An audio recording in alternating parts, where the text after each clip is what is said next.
Eto na nga rin yung sign mo para i-upgrade yung cooking utensil set mo. At syempre, deserve natin yan. Char lang. Magugulat ka na nga lang talaga sa sarili mo kasi mga gamit sa bahay ng kinikrave mo ngayon. Relate ka din ba? Tulad na nga lang nitong Kaysa Villa, nung dumating talaga to, agad-agad kong binuksan to check the quality of the product. And in fairness sa TikTok shop, ito yung pinakamurang nakita ko na magaganda talaga yung mga reviews. O siya, unbox na natin.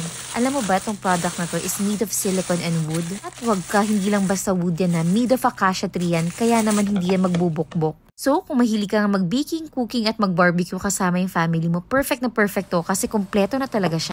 In fairness nga kay Kaysa Villa, high quality materials talaga sila at hindi mabilis matuno yung silicone nito. 100% food grade silicone na rin siya. BPA free, non-toxic, and odorless din. Perfect nga to pag nagamit ka ng mga non-stick na pan. Hindi nga lang din linisin yung silicone nito with soft sponge. At alam mo bang nakuha ko lang to for only 579 pesos kung i-compare mo nga